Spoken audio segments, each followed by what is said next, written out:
Once upon a time, in a faraway land, there was a hidden kingdom known as Starfall. This kingdom was unlike any other, for it was nestled high in the mountains, where the stars seemed to touch the earth. The people of Starfall lived in harmony with nature and were blessed with a rare gift: they could communicate with the stars. The stars, in turn, guided the people of Starfall, lighting their paths and whispering secrets of the universe to those who listened. But the most important of all the stars was the Star of Destiny, a bright and powerful star that hung directly above the kingdom. The Star of Destiny protected Starfall from harm and ensured peace and prosperity. However, as with all magical places, there was a danger that threatened this peaceful kingdom. Far beyond the mountains, in the shadowy depths of the dark forest, lived a wicked sorcerer named Malachi. Malachi was consumed by greed and envy, and he desired the power of the Star of Destiny for himself. He knew that if he could harness its magic, he would become the most powerful sorcerer in the world. One cold and stormy night, Malachi cast a powerful spell that darkened the sky and hid the stars from view. He sent a fierce wind that swept through the mountains and extinguished the light of the Star of Destiny, plunging Starfall into darkness. The people were terrified, for without the light of their beloved star, the kingdom was vulnerable to Malachi's evil forces. In the midst of the chaos, there lived a young girl named Elara. Elara was no ordinary girl. She was the daughter of the kingdom's astronomer, a man who had taught her the secrets of the stars from a very young age. Elara had always been fascinated by the stars and had a special connection with them. She could understand their whispers and knew how to read their patterns. When the Star of Destiny disappeared, Elara knew she had to act. She couldn't bear to see her beloved kingdom fall into darkness, so she decided to embark on a journey to find the lost star and restore its light. Gathering her courage, she set out alone, armed only with her knowledge of the stars and the small telescope that her father had given her. The journey begins. Elara's journey was long and treacherous. She traveled through the dense forests and crossed icy rivers, guided only by the faint glow of the remaining stars that still managed to pierce through the darkened sky. As she walked, she kept her eyes on the heavens, searching for any sign of the Star of Destiny. On the third day of her journey, Elara reached the edge of the dark forest. The trees here were tall and twisted, their branches clawing at the sky. The forest was filled with strange and eerie noises, and the air was thick with a sense of foreboding. But Elara was not afraid. She knew that if she wanted to find the Star of Destiny, she had to be brave. As she ventured deeper into the forest, the path became more difficult to navigate. The shadows seemed to move on their own, and strange creatures lurked just out of sight. But Elara kept going, her determination unwavering. Finally, after what felt like hours, Elara came across a clearing. In the center of the clearing stood a tall, ancient tree, its bark silver and glowing faintly in the dark. Elara felt a powerful energy emanating from the tree and knew that this was no ordinary tree. It was the Heartwood tree, a tree of great magic that was said to have existed since the beginning of time. As she approached the tree, Elara noticed something strange. There, nestled in the branches of the Heartwood tree, was a small, dimly glowing star. Elara's heart leaped with hope. Could this be the Star of Destiny?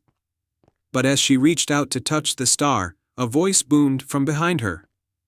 The sorcerer's challenge. "Stop right there, girl." Malachi's voice echoed through the clearing. The wicked sorcerer emerged from the shadows, his eyes gleaming with malice. "You think you can take what is mine?" Elara stood her ground, facing the sorcerer with all the courage she could muster.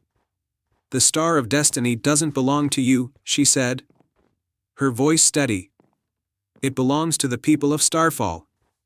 I've come to take it back." Malachi sneered. "Foolish child," he hissed. "The star's power is far beyond your understanding. But I am willing to make you a deal. If you can solve my riddles, I will return the Star of Destiny to you. But if you fail, you will never leave this forest." Elara knew she had no choice. She nodded, ready to accept the challenge. Malachi smiled wickedly and began to recite the first riddle. "I can fly without wings, I can cry without eyes. Whenever I go, darkness flies. What am I? Elara thought for a moment, her mind racing. Then, with a confident smile, she answered, "The answer is the wind." Malachi's smile faded slightly, but he continued with the second riddle, "I speak without a mouth and hear without ears. I have no body, but I come alive with wind. What am I?" Elara paused, considering the words. After a moment, she replied, "An echo." Malachi's expression darkened, but he had one more riddle. "Take off my skin, I won't cry, but you will.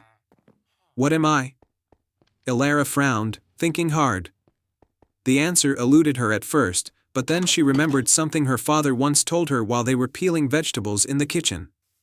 "An onion," she said, her voice full of certainty. Malachi's face twisted with anger. He had hoped to trap Elara, but she had solved all his riddles. "You may have won this time," he snarled, "but I will not let you leave so easily." The power of the heartwood tree. Just as Malachi was about to cast a dark spell, the heartwood tree began to glow brighter, its silver bark shimmering with a blinding light. The star in its branches flared to life, shining brilliantly and filling the clearing with warmth and light.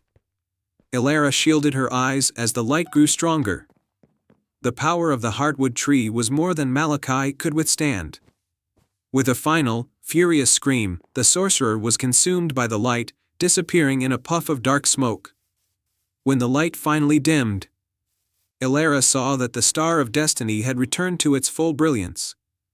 The heartwood tree's branches lowered the star gently into her hands, and Elara felt its warmth radiating through her.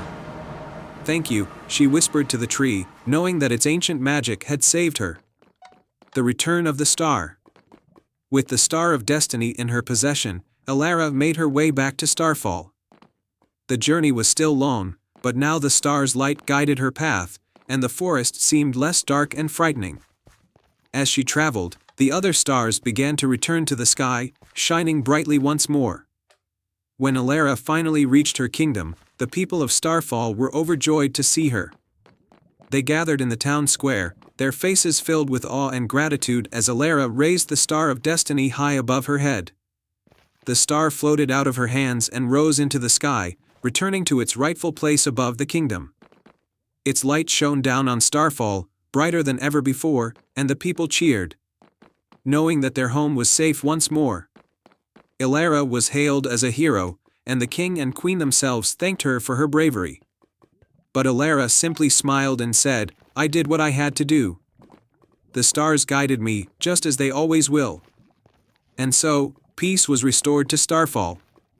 The Star of Destiny continued to shine, protecting the kingdom and guiding its people.